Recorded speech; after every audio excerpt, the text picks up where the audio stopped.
Good morning students. मैं Rekha Sharma, associate professor political science, Rajiv Gandhi Rajkiya Mahila महाविद्यालय भिवानी से बीए तृतीय वर्ष के विद्यार्थियों के लिए unit second league of Nations के अंतर्गत आज हम करेंगे लीग ऑफ नेशंस के एम्स और मेंबरशिप। तो membership and AIIMS of league of Nations. अब तक आप कर चुके हैं introduction of league of Nations, राष्ट्र संघ की उत्पत्ति, इसके बाद राष्ट्र संघ की उत्पत्ति में विभिन्न योजनाओं में आपने की league to enforce peace and safety योजना, ब्राइस योजना, इसके बाद आपने की स्मट्स योजना और कर्नल हाउस योजना, और इसके बाद पेरिस शांति सम्मेलन और राष्ट्र संघ की स्थापना। और इस प्रकार आपने देखा कि 18 मार्च और 21 अप्रैल के बीच में जनता की आलोचना को ध्यान में रखकर राष्ट्र संघ के मसौदों में कुछ संशोधन किए गए और 28 अप्रैल 1919 को सम्मेलन के खुले अधिवेशन में राष्ट्र संघ के विधान को सर्वसम्मति से स्वीकार कर लिया गया। 10 जनवरी 1920 को विधिवत रूप से राष्ट्र संघ का जीवन शुरू हुआ और इस प्रकार इस महान संस्था का उदय हुआ जिसका उद्देश्य अंतर्राष्ट्रीय सहयोग को बढ़ावा देना और अंतर्राष्ट्रीय शांति एवं सुरक्षा को स्थापित करना था। हम बात करेंगे इसके उद्देश्यों की कि किन उद्देश्यों को रखकर राष्ट्र संघ अस्तित्व में आया।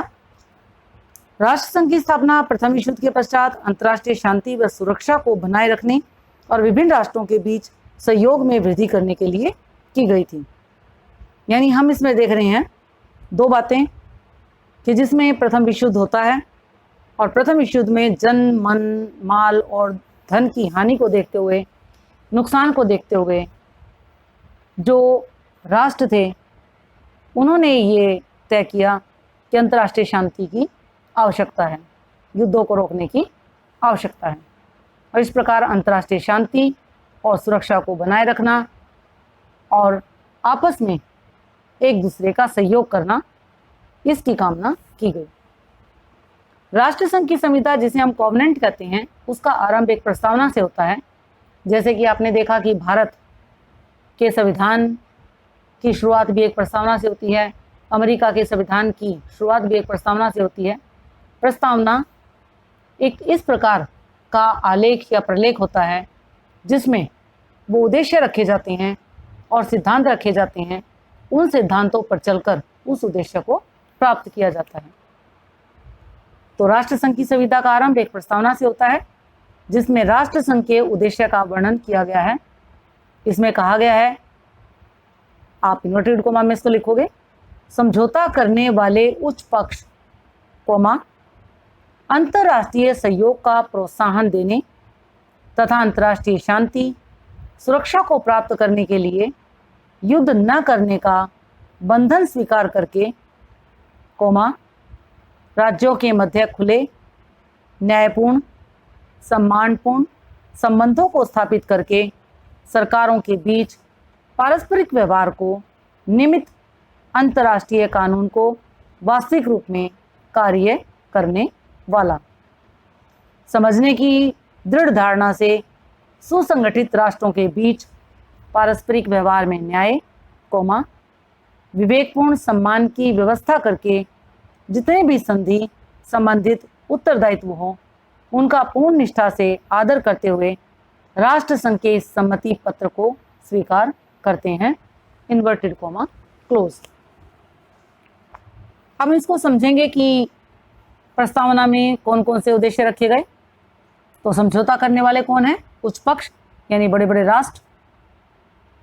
और अंतर्राष्ट्रीय सहयोग को प्रोत्साहन देना, अंतर्राष्ट्रीय सुरक्षा को प्राप्त करने के लिए अब हम कैसे प्राप्त करेंगे अंतर्राष्ट्रीय शांति और सुरक्षा को?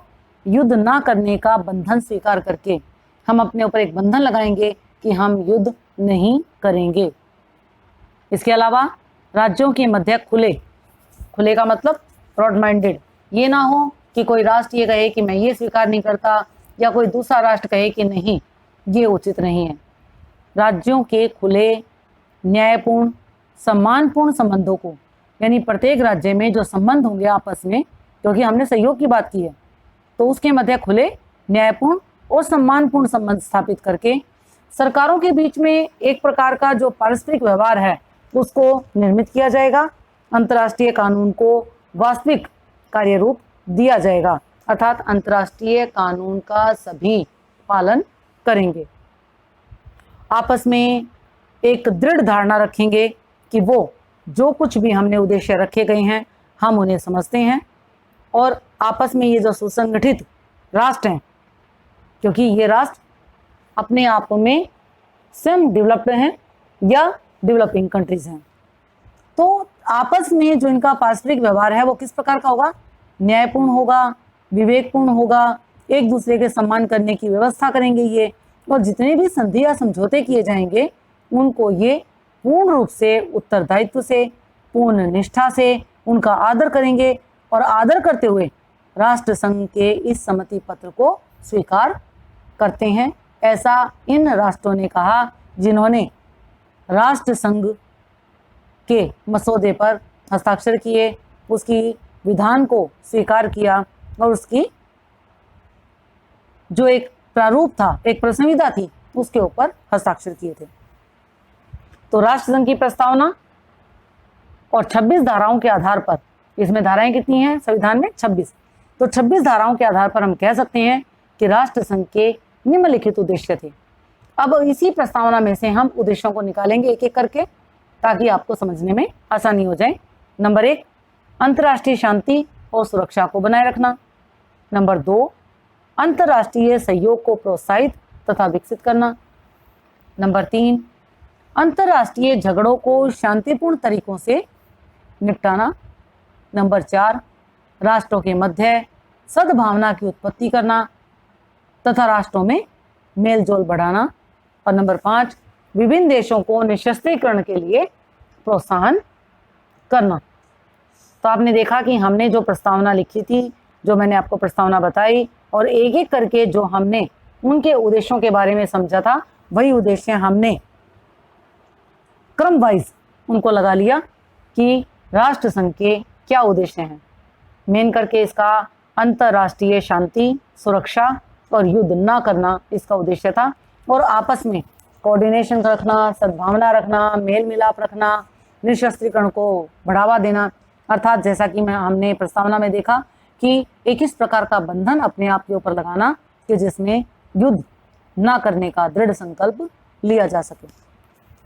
अब हम बात करेंगे राष्ट्र संघ की सदस्यता की। राष्ट्र संघ की संविधा का जो प्रथम अनुच्छेद है वो संघ की सहायता से संबंधित था। इसके अनुसार राष्ट्र संघ के 2 प्रकार के सदस्यों की व्यवस्था की गई। नंबर 1, मौलिक अथवा प्रारंभिक सदस्य, ओरिजिनल मेंबर्स जिनको हम कहते हैं, जो शुरू से ही इसके साथ थे और जिन्होंने पूरी प्रक्रिया में एक दूसरे का सहयोग किया और अंत में इन्होंने इकट्ठे होकर प्रसंविधा पर हस्ताक्षर किए, वो इसके मौलिक और प्रारंभिक सदस्य कहलाए जाते हैं। तो सबसे पहले नंबर पर हैं मौलिक और प्रारंभिक सदस्य, और दूसरे नंबर पर हैं प्रविष्ट सदस्य यानी एडमिटेड मेंबर्स, जो बाद में राष्ट्र संघ के अंदर शामिल होते चले गए। तो मौलिक सदस्य, जैसा कि मैंने आपको बताया कि ये वे राष्ट्र थे जिन्होंने शांति संधियों पर हस्ताक्षर किए थे या जिन्हें राष्ट्र संघ का सदस्य बनने के लिए आमंत्रित किया गया था, और इस श्रेणी में कुल 43 सदस्य थे।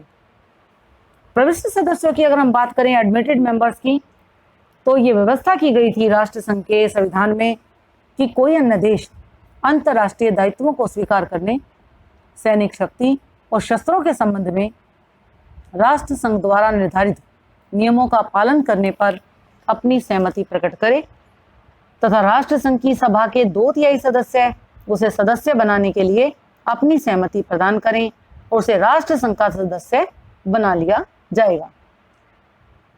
ऐसे सदस्यों को प्रविष्ट सदस्य कहा गया था। ये कौन से सदस्य होंगे? ये राष्ट्र क्या करेंगे, किन नियमों का पालन करेंगे, क्या स्वीकार करेंगे? तो ये क्या करेंगे? अंतर्राष्ट्रीय दायित्वों का स्वीकार करेंगे, सैनिक शक्ति और शस्त्रों के संबंध में राष्ट्र संघ ने जो भी नियम निर्धारित किए गए हैं उनका पालन करेंगे, अपनी सहमति प्रकट करेंगे, और राष्ट्र संघ की जो सभा है, असेंबली है, उसके 2/3 सदस्य उसे सदस्य बनाने के लिए अपनी सहमति प्रदान करेंगे, तब वो राष्ट्र संघ का सदस्य बनेगा। ऐसे सदस्यों को प्रविष्ट सदस्य कहा गया था, और 1935 तक राष्ट्र संघ की सदस्य संख्या 63 तक पहुंच गई थी, परंतु जब 1946 में इसकी अंतिम बैठक हुई थी तो यह संख्या घटकर 43 रह गई थी। उनमें से भी केवल 34 राज्यों के प्रतिनिधियों ने ही बैठक में भाग लिया था।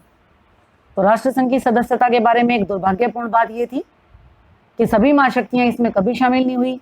प्रारंभ में संयुक्त राज्य अमेरिका और रूस इसके सदस्य नहीं बने थे।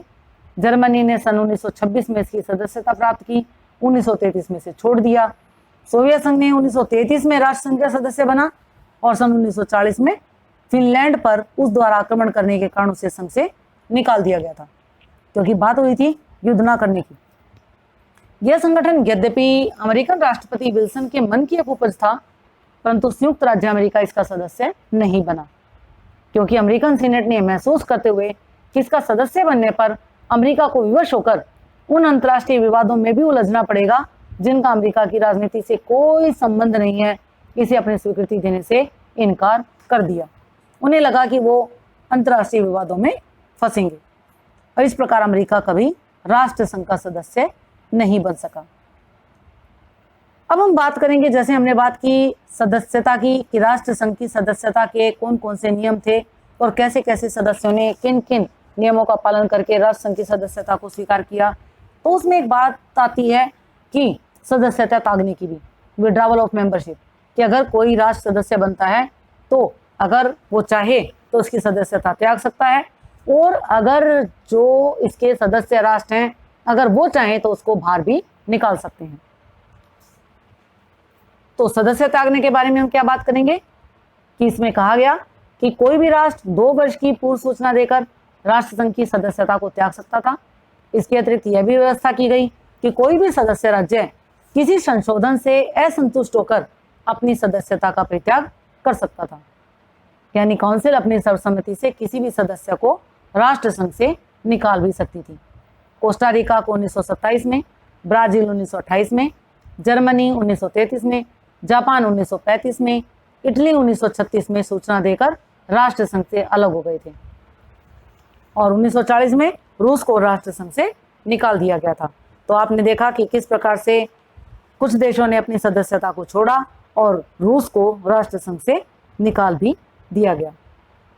तो स्टूडेंट्स, हम नेक्स्ट चैप्टर में हम बात करेंगे राष्ट्र संघ के मुख्यालय की, राष्ट्र संघ की प्रकृति की, और राष्ट्र संघ किस प्रकार से एक ढीला ढाला संगठन था और किस प्रकार से इसने कार्य किया और कैसे ये आगे बढ़ा, इसके बारे में हम डिस्कस करेंगे। धन्यवाद।